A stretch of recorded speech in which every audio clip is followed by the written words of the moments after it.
Hello, everybody. Today we're gonna be talking about the clan slash bloodline Salubri in this introduction for you into Vampire the Masquerade clans, or otherwise known as classes. Now, one thing about the Vampire the Masquerade classes or clans is that if your clan at any point dwindles too low for it to hold any kind of influence, technically you become a bloodline. A bloodline is also a subclass of sorts, so like a clan that broke off from like a parent clan, it becomes like a bloodline. So it's like a variation on the parent clan. So at any point, if your clan just kind of dwindles away and you become almost extinct, you would be seen as a bloodline instead of a clan. And if you significantly differ from your parent clan, you would also be seen as a bloodline. Salubri originally were a clan. Now they're a bloodline. But in a very weird choice of events, Paradox on their official website has decided to advertise Salubri as a clan for V5, which is the 5th version of the game. Honestly, this is my least favorite iteration of Salubri, but we're gonna get there. Anyway, one notable feature about the Salubri is that they normally have 3 eyes. They're often called Cyclops in the game, even though that makes absolutely no sense. 3-eyed creature would be a Triclops. But they're just called a Cyclops, so go with that. I had literally nothing, not even a googly eye, that could LARP a 3rd eye for me, so you get to enjoy my head slash neck slash wrist accessory that I never use because I can't find the purpose for it. The really giant flower is very distracting for me. So just imagine that this poof is hiding an extra eye. It is like big enough to actually hide another eyeball if I had it, which makes it absolutely perfect for this video, even though I don't quite like how it looks. I think that it looks very goofy, but let's go with that. So originally, the clan was one of the original 13, which means that it was one of the original 13 third generation vampires that existed together with the progenitor vampire, which was Cain, and the progenitor for the Salubri clan was Salot. Salot didn't quite like being a vampire and didn't quite like the beast, so he was known as a healer and a scholar and a philosopher, somebody that sought to ease other people's burdens, heal them, take care of them, and a way to quell or remove his beast by any means necessary. He has had a lot of children. He had no qualms about turning other people into vampires.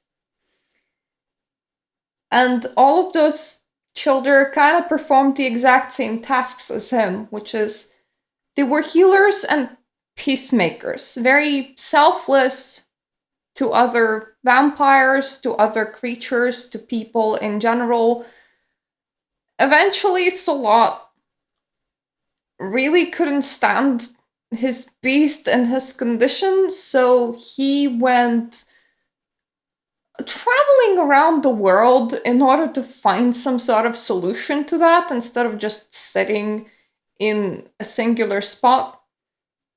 And he ended up traveling all the way to the east to study under Hindu gurus. When he returned, he had a 3rd eye, new insight into vampiric condition, and he said that his beast was quieted. He had no, large desires ripping him apart. I suppose I should explain the beast. Like, every vampire in Vampire the Masquerade has the beast, And it's like a more primal version of you. So if you're threatened, the beast can take over and go into like a blind rage or run away. You can flee if there's fire presented in front of you in a threatening manner. If your beast takes over, you kind of have to roll self control because now this is a situation that threatens your life, and the primal part of you that just wants to run like hell takes over. Or if you're really, really hungry and are not feeding yourself, your beast can also take over and just drain the nearest thing to them, and they won't really care about how attached you are to that nearest thing to them. So consider the beast to be very much a survival instinct sort of thing, except that like you completely lose your self-control. And under normal game rules, humanity is a stat. Bit of a side tangent, but don't worry, we should actually go on this. Every single time you do inhumane things, you drop your humanity. The condition for what you need to do to drop your humanity further becomes kind of higher and higher. So from the start, maybe like if you're at 10 humanity, you're feeling really guilty about stealing from an innocent person. If you're like at 6 humanity, maybe you're feeling very guilty about killing an innocent person. At 4 humanity, maybe you're feeling really guilty about committing genocide. Like, what triggers a drop in humanity? Like, it really rises in intensity. However, if you tank that stat completely without switching to a path, and mind you, Vampire Society does have paths, which is just like a different moral code where different things are seen as good or bad, and then the path would replace your humanity, and you would orientate yourself on how guilty you're feeling on any kind of action based on what the path deems to be good or bad. If you don't do that and you tank your humanity completely, you lose your character because the character gets entirely taken over by the primal instinct, which is called the beast. There's no more you in there. There's just like remnants of your desire for survival. And the funny bit is that if you had been a vampire for a long time before dropping into this state, before completely losing yourself in and being entirely incapable of getting yourself back, the beast will sometimes copy what you used to like doing without even understanding why it's doing that. So your primal instinct, for example, could have developed a great desire and love for reading, even though it would be questionable if they're actually even understanding what's on the page when they're flipping through a book. But it's kind of like a learned behavior. So it's quite an interesting mechanic, but just FYI, just consider the beast to be like your primal instinct, and if you completely lose yourself to the beast, then that's it. You're gone. Like, you're gone. In game terms, you cannot play yourself anymore. Anyway, Salon didn't quite like the fact that he had a beast inside of him. That wasn't great with him, so he came back with that beast being like completely pacified. He said that he has found his inner peace. He described this new condition as Golconda, and he named it after the city where he reached that condition in. And ever since then, it is like a goal for a Salubri to reach Golconda. Now, This is not in Salat's book, but the absolute best case scenario for reaching Golconda, because it is a pretty obscure thing and pretty hard to do, is that you kind of return to being human again. It's shaky whether or not that's possible, but it's kind of like it's rumored that it could happen. So, Salat was like, I found my inner peace, buddies. I'm in Golconda, but if you're playing Vampire the Masquerade, you can kind of make Golconda a bit higher than this. It depends on your storyteller. Now, mind you, Salubri lore runs further back than version 20 and version 5, which is the versions that I love talking about. A lot of this lore comes from the Dark Ages book, which gives Salubri different disciplines, which is the thing that your clan can do, than normal. In version 20, version 5, and Dark Ages, Salubri do have Auspex, which is the ability to see the unseen, like auras, for example. Fortitude, which is the ability to toughen up your skin. But it's the last discipline that differs. In Dark Ages, it is Valeran, and Valeran has paths. You can be a healing Salubri, you can be a fighter Salubri, or you can be a thief/scholar type of Salubri. In version 20, you have Obea, which is the healing discipline. Like, your character has no way to spec themselves into anything else than a healer. And I honestly like this version of Salubri the most, even though I know that as a class that makes it the least versatile one. Like, you're very much at the mercy of other people that are traveling with you and hopefully are not against you, because you can make your skin tough, you can see the unseen, and you can heal people. You can't really harm people unless you want to like invest a lot of points into like firearms or punchy, but there are other clans that have very aggressive disciplines and you have nothing. You just have nothing. Now, I'm biased because that's my favorite version of Salubri. If we look at version 5 Salubri, instead of having Valeran or Obea, they just have Dominate, which is the ability to issue commands to somebody else and kind of like dominate their mind and make them do what you want them to do, which, in my opinion, relates to Salubri in no way whatsoever and is quite boring. But that's my own opinion. We're gonna get there. Anyway, Salat returned. He's like, I have been awakened, guys. I'm so ascended. I found my inner peace. I am in Golconda. And he brings a new discipline called Valoran. At this point, Valeran was mostly just the healer path version of Valeran, or otherwise in V20 known as Obea.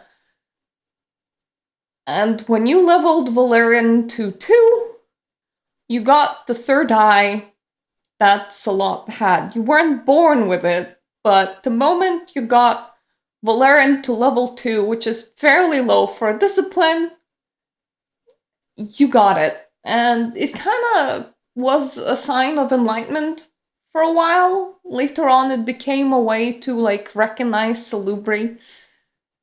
However, he didn't return from his journey for enlightenment alone. He has accidentally brought back a vampire line that was mostly only in the region that he traveled to, which is like in the east, to Bali. And the Bali can be described as vampire demon worshippers, and not a nice kind, but like the bad kind. And these vampire demon worshippers attacked the city that Salubri resided in, that Salat resided in. Salat didn't like that. So he started a new path in Valoran. Well, one of his child, aka the person that Salat turned into a vampire, did. And it's the warrior path. In this path, obviously, the idea is not to heal everybody. The idea is to effectively be the sword of God, which is where you go around and you're very aggressive towards anything that is evil. And this warrior caste was like the warrior path was like their answer to Bali, and their answer to Bali simply existing. Salat launched quite the campaign against Bali, trying to exterminate them in their entirety, and the warrior path of the discipline Valeran was just about that. So now you have like enlightened healer people, and you have the warriors. That is like not the only thing that he did, because while he was on his journey, he actually kind of embraced like two different people, which was, it can be summed up as the Watcher caste, or at least they're called the Watcher caste, and it's like the third path of Valeran. He embraced a thief, and also he embraced the scholar, and he set these two together to protect the secrets that Salat's gonna be like leaving behind by once again leaving the East and going back home. And the scholar kind of worked like a healer caste, while the thief kind of worked like the warrior caste. But if you belonged to the Watcher caste, which is the scholar and the thief, the idea was that you can actually just like switch between healer and warrior caste at will, pretty much, because these two were supposed to work together in order to protect Salat's secrets that he was leaving behind in the East and like returning to his original children. It's not one that gets utilized practically at all, because it's like a East exclusive kind of vampire, and very few games actually take place in the East. Like there's Africa exclusive vampires, there's East exclusive vampires. This is like an East exclusive vampire. They're very regional. Anyway, I have now explained all the paths of Valeran to some degree. So the Salubri were always kind of rare, because Salubri didn't quite enjoy embracing. You know, when like the bulk of your group is like of very nice people that are focused on healing, cursing someone with undeath doesn't quite naturally come to them. So Salubri were always really rare. If you remember, as I said in the video about Tremere,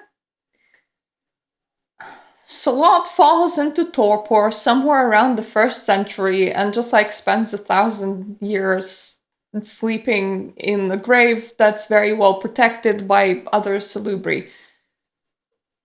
Tremere enter the picture. Tremere really need power. They eat. They break into that tomb and they eat Salat. That doesn't quite work out for the Tremere all that well, because then he falls into torpor and presumably fights for his own soul in astral combat with Salat. But they managed to vilify the Salubri.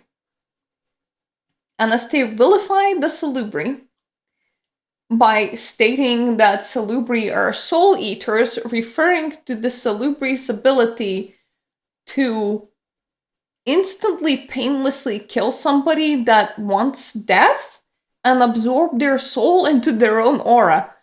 It is kind of freaky ability, but from the Salubri's perspective, they want to give the person a swift end to their suffering, and they would use this on torture victims or elderly dying people that want to die and can't really be helped in any other way. Otherwise, Salubri can actually mend a lot of wounds, and even mental wounds at the very least temporarily. Like, they're healers through and through. But anyways, their ability to do that was weaponized against them by the Tremere. And because of that, they kind of got nearly hunted into extinction. Because the Tremere was all like, need to get the heat off us for like eating nearly a very saintly vampire. So, how about they were evil the whole time? Like, we were doing a good thing in here by eating him. They were very, very evil guys. You have no idea how evil they are. And they actually managed to like talk a whole bunch of other clans into persecuting Salubri and kind of hunting them into near extinction. The idea was that there was only 7 Salubri in the world remaining. Though apparently that is a myth perpetuated by Salubri themselves to protect their true number.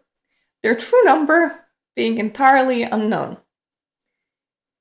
In version 5, when Salubri are brought back into Vampire the Masquerade, as something that is a bit more than a bloodline, to a point where Paradox is currently advertising them as like main clan selling features. Like, you can go to Paradox's website and there will be like a list of clans and Salubri will be on it, even though for all accounts and purposes, Salubri shouldn't be a clan, they should be a bloodline. At the very least, they were. So their status hasn't quite changed. There's still like a hunt going on for them. But Paradox have decided that now there's a lot of them, or now they count as a clan. It's a wobbly decision, bit uncertain. I don't know where they're going with it.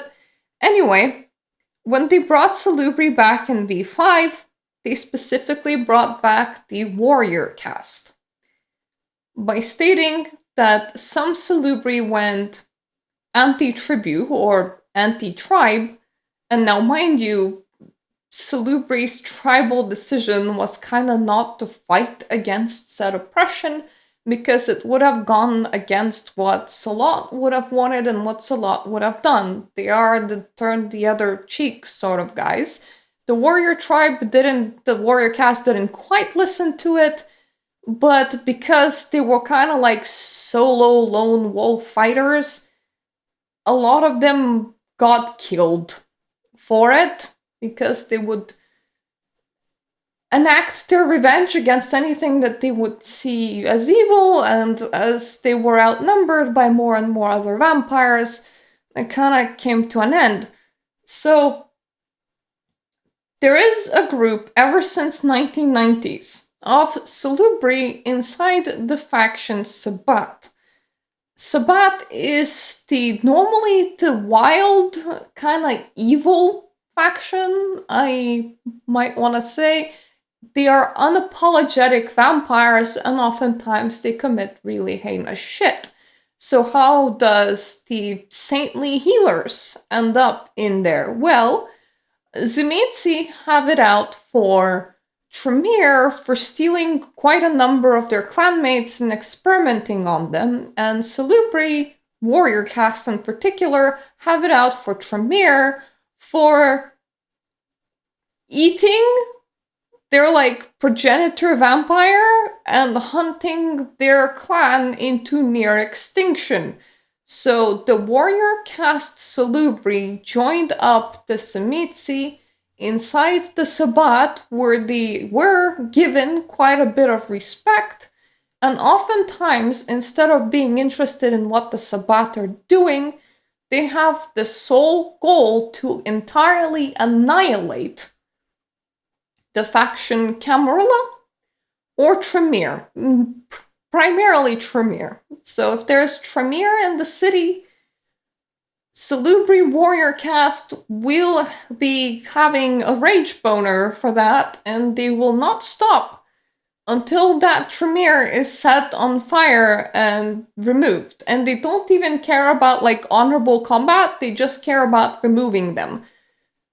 That is the version that V5 brought back, which is a lot different from V20 that had primarily only Salubri healer side, unlike the Dark Ages, which had both. So your character was very... They were like having a pocket healer. They were very passive, but very empathetic, very nice. And it's funny because that empathy still carries over to version 5 Salubri. But once again, we're only really playing with the warrior cast. And I don't quite like it. So having said that, let's go to like the weaknesses of Salubri, and I will show you what I mean. It's a bit weird. So all Salubri outside of version 5 Salubri are unable to feed on an unwilling vessel without dire complications, such as losing 1 health level per blood point slaked, which then must be healed with your blood. So you're gaining blood and you're getting rid of it immediately. Or losing 1 point of willpower. Like, it is very hard for you to feed on a human that didn't expressly give you the permission to feed on said human. So when you're playing Salubri, you kind of really do have to reveal your identity to mortals. You have to disclose being a vampire, and you have to ask for permission to have a bit of a snack, effectively. That is how Salubri plays in every version but V5. In V5, instead, other clans can't stop eating Salubri. If other clan eats 1 blood point from your Salubri, they have to pass a hunger frenzy test.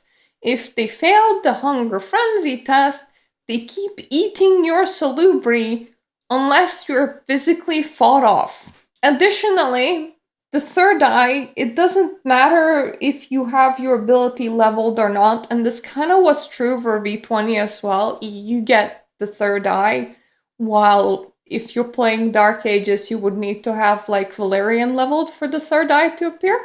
The third eye, when you're using your abilities in version 5, it bleeds.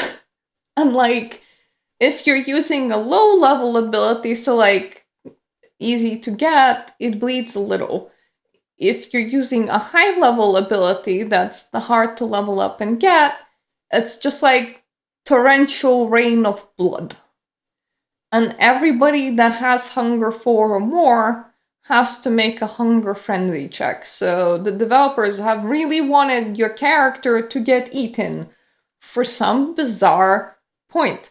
Now the compulsion in V5, which is what happens when you botch a roll, is that Salubri become overwhelmed with empathy for a personal problem that afflicts someone else in the scene and seek to further it to its resolution, the scale of the personal problem isn't important.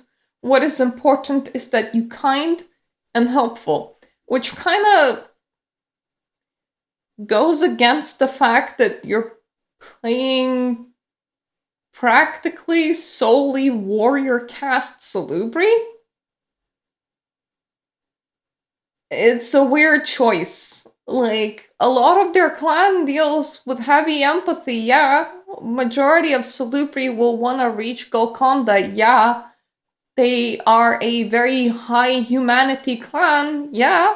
Their founder could be seen as a saint by other vampires, yeah.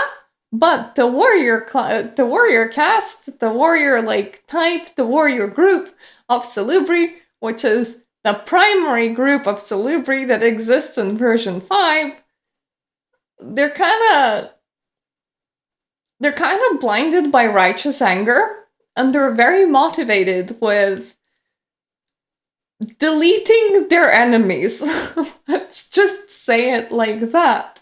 So when you're like, your compulsion is kindness, I'm like, so do you want the healer Salubri in here, or do you not want the healer Salubri in here? Because I have a feeling that you kind of binned it, but then took like 5% back of it, which is weird.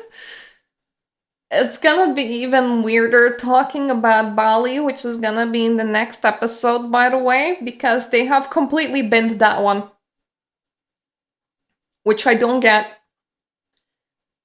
Yeah, it's the atrocious evil bloodline that Salubri invented the warrior caste to begin with, to go against.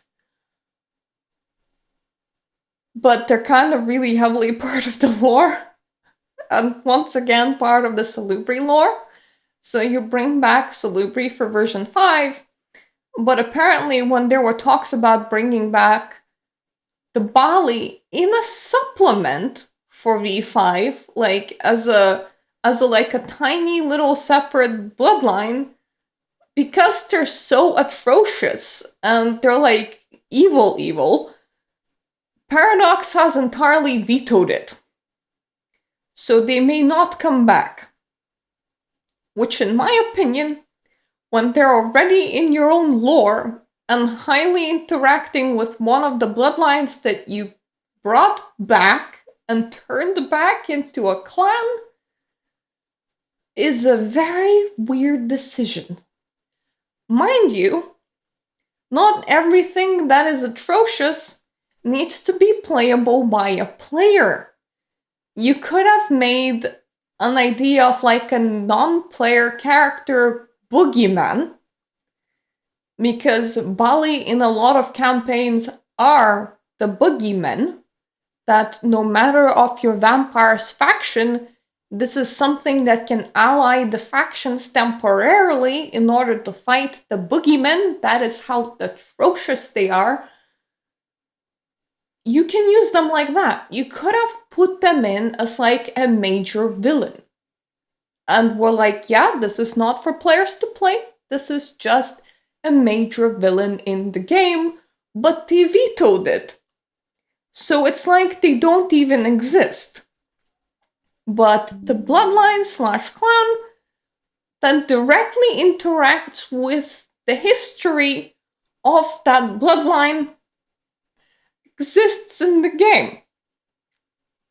And they exist primarily in their healer form. I'm sorry, if it would be okay if it existed in their healer form only, would make some sense. No.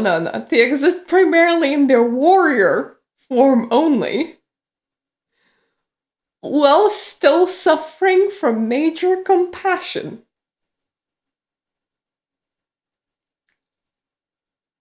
I'm sorry, but Paradox have done goofed with this one.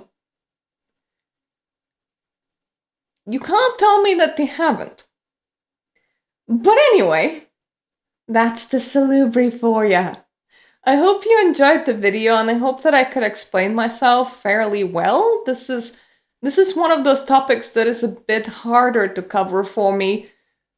I suppose Tremere had a bit more to cover. but I think I launched into more tangents in this one. If you still feel confused, there is a link to the wiki page on Salubri inside the description down below. Just like click it and read it. I think it would help. Because this lady launches on tangents quite a lot, and that can be quite not helpful in understanding the game world that I'm trying to explain. Next time, when we come back to this series, I will be covering a bloodline, which is slightly stepping out of what this series was supposed to be by kind of only covering clans. And the bloodline will be Bali. As I explained previously in my Tremere video, because Tremere links to Salubri through their history thing, I wanted to cover these side by side, like only a week apart. And then because Salubri linked to Bali in their history, I do want to cover Bali and explain what Bali is, even though Bali isn't a clan. It is technically a playable bloodline in version 20. Playable being slightly in quotation marks, because yeah, you can, but in majority of games, you wouldn't be allowed to. So like, it's more like a side content. It's absolutely not the main content, and because they were kind of designed to be a villain, the whole Vampire the Masquerade is about playing villains, but when you're designed to be so villainous that even villains turn against you, a lot of storytellers will not let you take that choice, especially considering that you're not going to be playing well with any other clan or bloodline, because once again, you're like this, your own isolated little villain thing. So they're kind of slightly playable. Honestly, I've played them before. They're not super strong in V20. At the very least, not if you have your abilities kind of low. So it just becomes a game of trying to keep your identity secret. I kind of have fondness for them myself. Just because, like, they're rare and, like, the villain's villain and kind of interesting and super edgy. But they're definitely not something that you would normally introduce to people that are just entering Vampire the Masquerade. They're like an Easter egg or like side content or like something that you would have as a evil non-playable character, you know? But because it links to the Salubri's history, because they brought them back from the East accidentally, well, they kind of got followed back, and because it is that reason alone that made the Salubri get the warrior caste to begin with. We kind of need to talk about them, but they're not even like in V5. So next episode's gonna be kind of interesting, a bit of a side tangent, but I hope you don't mind. If you're still here, thank you so much for watching and listening. I hope I'm gonna see you in the next episode when we discuss Bali. I do these Vampire the Masquerade videos once a week. And I do other videos that are focused on either spirituality and gaming and the rest of the week. So if that's something that you're interested in, you're not subscribed, take a look around in my channel, see that if you like what you see. And then, if you would subscribe, I would love that. And if you're already my subscriber, thank you so much. And thank you so much for my Patreon supporters that help me produce videos like these and fund my gaming hobby. That's what I'm gonna say. So thank you so much for being here. I hope I'm gonna see you in the next episode. Toodaloo.